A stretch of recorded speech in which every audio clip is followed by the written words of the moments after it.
یہ ان کی کیفیت تھی۔ تو پھر مومن جب ایمان کی لذات سے بہرہور ہوتا ہے، اس کی کیفیت سے مالا مال ہوتا ہے، اس ایمان کا ثمرہ اس کو ملتا ہے، اس کی لذات اور اس کی حلاوت جو حدیث میں بیان فرمائی گئی ہے اس کو نصیب ہوتی ہے،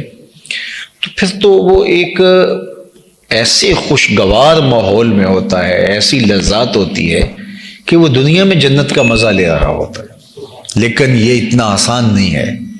اس کے لیے 3 شرطیں رکھی گئی ہیں۔ سب سے پہلی شرط یہ رکھی گئی ہے کہ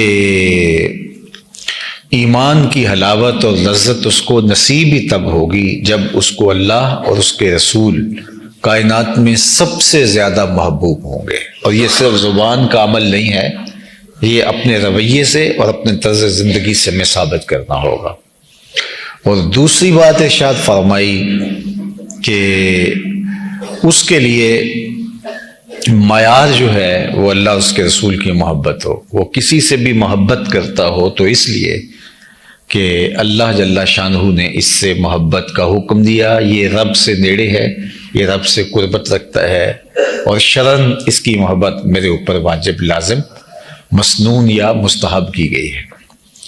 اور تیسری چیز ارشاد فرمائی کہ ایمان اتنا قیمتی سرمایہ ہو اس کے لیے، اتنی متاع بے بہا ہو کہ اس کو 2 آپشن دیے جائیں کہ یا ایمان کو چھوڑ دے یا پھر اس جلتی ہوئی آگ کے اندر تجھے پکڑ کے ڈال دیا جائے گا، ان 2 میں سے کس کو اختیار کرے گا؟ تو وہ بغیر سوچے سمجھے کہے کہ مجھے آگ میں ڈال دو، میرے لیے یہ آسان ہے، لیکن ایمان چھوڑنا میرے لیے آسان نہیں ہے۔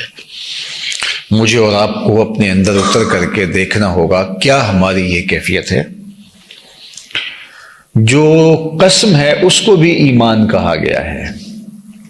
اور ہم تھوڑے سے پیسوں کے لیے یا تھوڑی سی سزا سے بچنے کے لیے اگر قسم اٹھا لیتے ہیں تو پھر اس کا مطلب یہی ہے سیدھا سیدھا کہ ہم نے اپنے ایمان کو بہت کم قیمت پہ فروخت کر دیا۔ جبکہ ایک طرف جلتی ہوئی آگ کی بھٹی ہو اور ایک طرف ایمان، تو مومن ایمان کو محفوظ کر لے گا اور جلتی ہوئی بھٹی کے اندر چھلانگ لگانا اس کے لیے آسان ہوگا۔ اور اگر یہ اس کی کیفیت ہو جائے تو پھر وہ ایمان کی حلاوت، ایمان کی لذت، اس کا حظ، اس کا لطف، اس کا ثمرہ، اس کا نور، اس کی کیفیت محسوس کر سکتا ہے۔ تو اہل ایمان اللہ سے ٹوٹ کر محبت کرتے ہیں، اور ان کے ایمان کی یہی کیفیت ہے، اور کیفیت یہی ہونی چاہیے۔ اللہ کے محبوب علیہ السلام کا ایک اور فرمان سنیے جو حضرت ابو ذر غفاری رضی اللہ تعالی عنہ سے مروی ہے۔ کہتے ہیں کہ اللہ کے محبوب علیہ السلام نے ارشاد فرمایا، افضل الاعمال، اعمال میں سب سے افضل جو عمل ہے وہ کیا ہے؟ الحب للہ، الحب فی اللہ والبغض فی اللہ، کسی سے محبت بھی اللہ کی خاطر اور کسی سے بغض اور دشمنی بھی اللہ کی خاطر۔ ہم ذاتی دشمنیاں بہت زیادہ پال رکھی ہوں گی، رشتہ داریوں میں، اپنے گاؤں گوٹ اور جو ہے وہ شہر بستی میں، اپنی برادری اور خاندان میں بہت ساری ہماری رشتہ داریاں چھوٹی چھوٹی وجوہات کی بنیاد پر ہوں گی، ناراضگیاں بھی چل رہی ہوں گی۔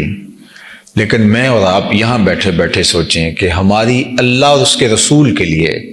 کتنے لوگوں سے ناراضگی چل رہی ہے۔ تو شاید بہت کم لوگ ہمیں ملیں گے جن سے ہماری ناراضگی کی خالص وجہ اللہ جل شانہ کی اور اس کے رسول صلی اللہ علیہ وآلہ وسلم کی محبت ہے۔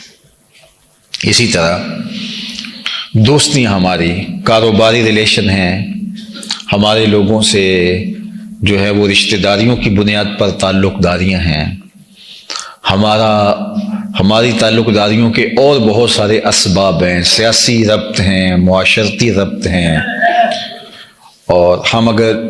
تلاش کریں تو ہمیں بہت لوگوں کے ساتھ ہمارے ربط نظر آتے ہیں۔